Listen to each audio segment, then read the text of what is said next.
Here's part 2 of the cipher. So Nick and Dakota fished this water bottle out of the fun hole, and it was warm. And they're like, wow, this is crazy. They didn't want to get near it because something just felt off. Every time they looked deep into this black pit, it was like they were hallucinating. You know when you were a kid and you closed your eyes and you could see like flexing like kaleidoscope, like lights. You know when you stare at the sun too long and then you close your eyes, it's just like lights. If you stare at the pit too long, it's kind of like flexing just lines and worm-like, it's just movement. It just looks like black movement, and it just really messed with their head, so it freaked them out too much to get too close to it. So Dakota, being kind of the evil mad scientist type of genius, brought back a pickle jar full of living bugs, cockroaches, grasshoppers, flies.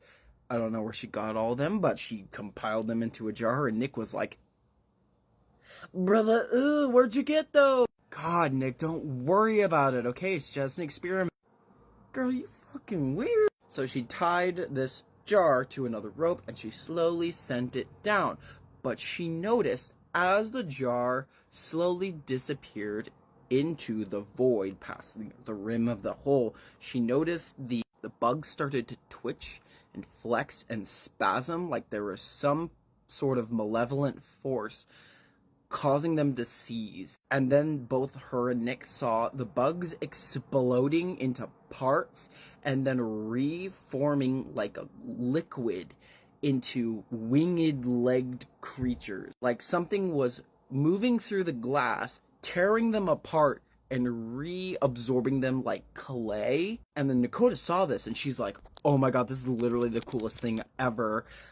Left the jar in there for a little bit, pulled it back out, and it was this twitching mass, but it was dead. Stopped moving. Nick was freaked out at it. You know, palms sweaty, knees weak, bug spaghetti, and Dakota like took this jar into the corner and like, you know, was crouching by it, and she stuck her hand into the jar of dead, congealed bug parts. She's picking through the jar, picking out the best specimens to take home with her. Nick knows she's weird. Honey, I have an oddities bookshelf myself. I got bones everywhere. So I get the weird thing. Find stuff in the woods, I bring it home, and I put it on my shelf because I think dead things are cool.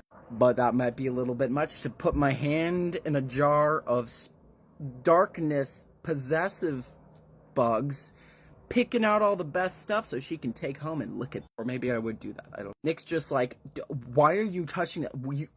You just saw what happened. You're gonna put your hands in that and bugs? Ew. She's like, you're such a pussy, Nick. Will you shut up?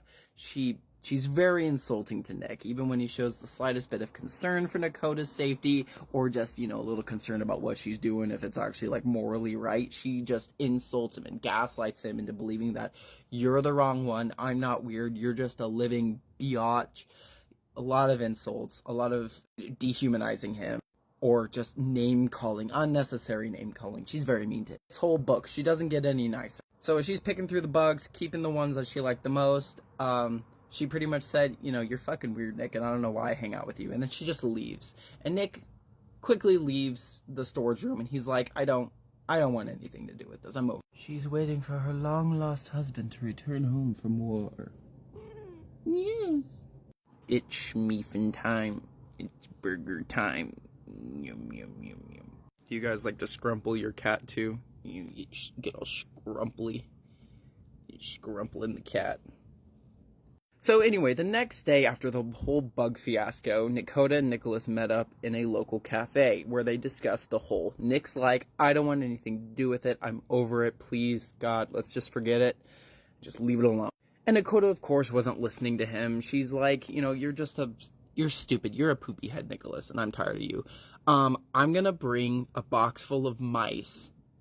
I'm thinking about feeding a living creature like mice to the hole. And Nick was like, absolutely not. You don't really want to do that, do you? And of course, Dakota got furious with Nick, suggesting that she wouldn't do such a thing. She called him names, called him weak, worthless. You know why you're stupid, Nicholas? Is because you never like to do things that I want to do. Therefore, you're stupid and you'll always be weak because of it. See, her little arms are crossed. Oh my goodness. Nick didn't want to be talked to like that. He's like, you know what? I'm going to stand up for myself. F off, Nakota. So he got up and he immediately left. Good for you, buddy. Unfortunately, that didn't stop Nakota because she came to the apartment the next day with a box full of squirming mice. Who knows where she got the mice? Probably a pet store, or she's keeping mice in her place. Nick was mad about this. He's like, are you freaking serious? I told you not to, and you're just... Alright, whatever. I can't stop you, I guess. So Nick sat back in the corner of the room as Nakota tied a little string harness to one of the mice and sent it into the hole. It ran in a bit of a ways, and Nakota watched it. Nothing happened. It went further and further, and then suddenly a little squeak, a pop, and then Nakota was splattered in the face with the remnants and gore of a mouse that exploded inside this fun hole. And, yeah, apparently Nakota liked this so much, and Nick was so overwhelmed with emotion and hormones that they just did it right there on the floor for the first time in ages. Gross.